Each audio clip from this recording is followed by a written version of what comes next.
outpouring support in a small Kentucky community. Firefighters from across the state were in Adair County today to say goodbye to Captain Tony Grider. WLKY's Tim Elliott is live in Columbia where the emotional funeral service took place. Tim? Well, Vicki, actually the fire engine that took Captain Tony Grider to his final resting place just showed up here in downtown Columbia. You can see it over my right shoulder. It was a very difficult and emotional day for many here in Columbia, but it was also a chance for family and friends to remember Captain Tony Grider's life. Columbia, Kentucky is a small town, but on Wednesday afternoon, a parking spot was hard to find as hundreds showed up to say farewell to Captain Tony Grider. Tony was one of the most fun, loving guys that I've ever known. Grider was seriously injured in August while helping the Campbellsville University Band complete the ALS Ice Bucket Challenge. The fire truck ladder he and fellow firefighter Alex Quinn were on came too close to some power lines.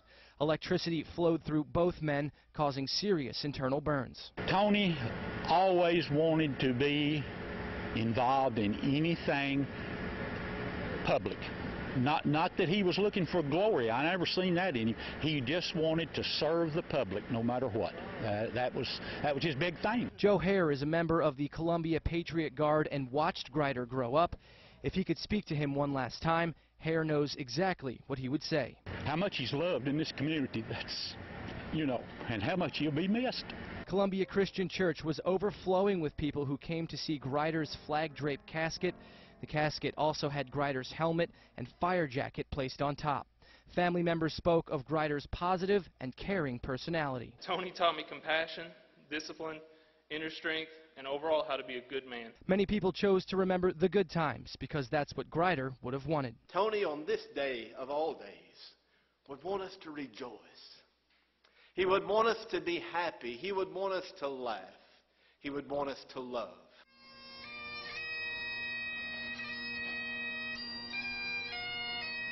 After the 2-hour service, the casket was loaded onto the back of a Campbellsville Fire Department truck. Alongside his brothers and sisters of the fire service, and with the sun shining bright, a massive funeral procession headed to a cemetery about 15 miles away in Russell County, where Grider will rest in peace. We want you to know that you were definitely a role model to look up to in the fire service, and we wouldn't miss this final run with you for anything in the world.